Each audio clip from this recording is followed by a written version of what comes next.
बहुत बड़ी संख्या में बच्चे आए हैं वहाँ पर और मुख्य उद्देश्य यही है इस सेमिनार का कि बच्चों को शिक्षा के प्रति कैसे जागरूक किया जाए, शिक्षा से वो नौकरी भी ले सके, नौकरी के साथ साथ जब नौकरी हो जाए तो उसके साथ साथ वो बिजनेस कर सके, इतनी लेवल पे ले जाए वहाँ पर ताकि उनका अपना भी और साथ साथ देश का भी विकास हो सके, एजुकेशन के साथ साथ वो सब समाज को भी दे सके।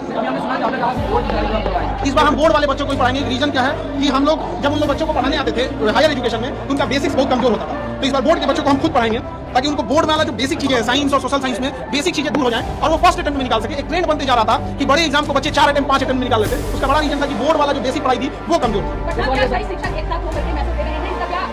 अभी हम लोग के पास 100-150 टीचर आए हैं पूरे इंडिया के अलग अलग कोना से, और अभी इवनिंग शिफ्ट में कोटा से बहुत बड़े बड़े टीचर आएंगे जिनके लाख 2-2 लाख फीस थी। तो अभी नीट के बच्चे, जेई के बच्चे और बोर्ड एग्जाम वाले जो बच्चे, इन सारे बच्चों के लिए हम ये कहना चाहेंगे कि अब आपको 2 लाख रुपए फीस देने की और दूर दिल्ली कोटा जाने की जरूरत नहीं पड़ेगी। अब आप घर बैठे ऑनलाइन भी पढ़ सकते हैं महज 2-3 हजार की फीस में, और पटना में आके ऑफलाइन भी पढ़ सकते हैं। ऐसे बच्चों को जिनके अंदर प्रतिभा है और जो भी बच्चे इस बार बोर्ड एग्जाम में टॉप किए हैं, हर डिस्ट्रिक्ट के, इंडिया के किसी भी डिस्ट्रिक्ट का बच्चा है, अगर वो बोर्ड एग्जाम में रैंक 1, 2, 3 है तो कोई भी पढ़ाई करना चाहता है उसे हम फ्री ऑफ कॉस्ट कराएंगे, 1 भी रुपया नहीं लगेगा बोर्ड एग्जाम।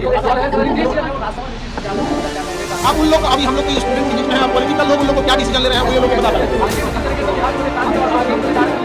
ये बेटर वही बता पाएंगे हमसे बेटर, क्योंकि हमसे आप एजुकेशन का पूछिए, हम एजुकेशन में और बेटर करना चाहते हैं। और अभी हॉस्पिटल में हमने ब्लड बैंक की जरिए शुरुआत कर रहे हैं और हम एक ऐसी प्रथा बनाने जा रहे हैं देश में कि जब कोई बीमार पड़े और सीरियस बीमार पड़ता है और दिल्ली मुंबई बड़े शहर में इलाज करने के लिए जाता है तो वहाँ उसका कोई रिलेटिव नहीं मिलता, और जब उसे ब्लड की जरूरत पड़ जाती है तो मजबूरी में हॉस्पिटल कहता है कि आप 4 यूनिट पहले ब्लड लेके आइए तब देंगे, हॉस्पिटल की मजबूरी है। तो अभी हम एक ऐसा ब्लड बैंक बना रहे हैं जहाँ पर आप देना चाहे, डोनेट करना चाहे तो बेहतर है, लेकिन मजबूरी में किसी को ये नहीं करना पड़ेगा कि नहीं हमें एक डोनर चाहिए तभी देंगे। और धीरे धीरे ये व्यवस्था देश में बने और इसकी शुरुआत यही पाटलिपुत्र मगध की धरती से बने। ये अखंड भारत की राजधानी है और यहाँ हम एक तरह की व्यवस्था लाएं कि आने वाले 10-5 सालों में कि जब किसी को ब्लड की जरूरत पड़े तो एक्सचेंज के लिए झमेला नहीं होना पड़े। जैसे हम मेडिकल पे जाते हैं दवा खरीदते हैं वैसे हमें इजीली ब्लड अवेलेबल हो सके।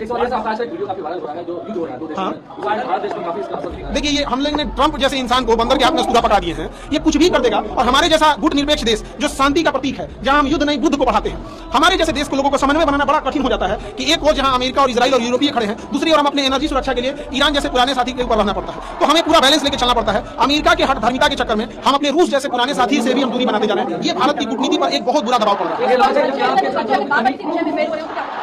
देखिए फेल होने का एक ही चीज होता है, या तो मेहनत कम की या तो गलत डायरेक्शन में मेहनत की। दोनों चीजों की सुधारने की जरूरत है। थोड़ा मेहनत करे और डायरेक्शन थोड़ा चेंज करे। कई बार क्या होता है बच्चे मेहनत और करते हैं लेकिन उसी डायरेक्शन पे कर लेते हैं। ये दोनों चीजों की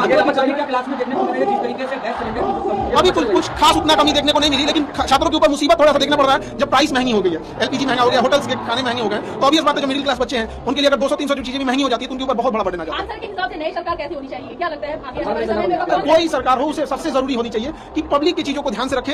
एक उसे महंगाई, अच्छी एजुकेशन और चिकित्सा व्यवस्था बेहतर होनी चाहिए, लॉ एंड ऑर्डर बेहतर होना चाहिए। अब गवर्नमेंट कोई भी अगर ये काम करती है तो बेस्ट होगा।